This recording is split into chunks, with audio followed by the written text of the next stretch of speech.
உங்கள் பிஸ்னஸ்க்காக நீங்கள் எழுதுகிற இந்த எஸ்ஓபியில் இந்த ப்ராசஸ் ப்ரியாரிட்டி மேப் தான் உங்களோட ஹேண்ட்புக்.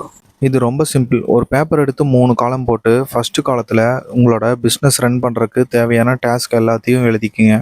அடுத்தது 2வது காலத்தில் ஒவ்வொரு டாஸ்க் பக்கத்துலேயும் என்ன ஃப்ரீக்வன்சியில் அதை எக்ஸிக்யூட் பண்ணுறோம் அப்படிங்கிறத எழுதிக்கிங்க.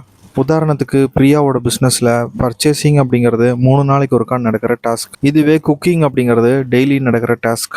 இதுவே அவங்களோட இன்ஸ்டாகிராம் பேஜுக்காக போடுற கண்டென்ட்டோட டாஸ்க் பார்த்தீங்கன்னா வீக்லி ஒன்ஸ் நடக்கக்கூடிய டாஸ்க். இந்த மாதிரி ஒவ்வொரு டாஸ்க்கு பக்கத்துலேயும் அது டெய்லி பண்ணுறோமா, வீக்லி ஒன்ஸ் பண்ணுறோமா, 2 நாளைக்கு ஒருக்கா பண்ணுறோமாங்கிறத நோட் பண்ணிக்கோங்க. 3வது காலத்தில் ஒவ்வொரு டாஸ்க்கு பக்கத்துலேயும் அந்த டாஸ்க்கை யார் எக்ஸிக்யூட் பண்ணுவாங்க அப்படிங்கிறத நோட் பண்ணணும். உதாரணத்துக்கு டெலிவரி பர்சன் ப்ராடக்ட் எல்லாத்தையுமே டெலிவரி பண்ணுவாங்க. பர்ச்சேஸ் வேலையை பர்ச்சேஸ் அசிஸ்டன்ட் பார்த்துக்குவாங்க. இது எழுதுகிற காரணம் அந்தந்த ரோலுக்கு நமக்கு ஆட்கள் வேணும் அப்படிங்கிறது தான். இப்போ நீங்கள் வேலைக்கு ஆட்கள் எடுக்கும்போது இந்த வேலைக்கு தான் ஆள் எடுக்கிறோம் அப்படிங்கிறத முடிவு பண்ணிக்கலாம்.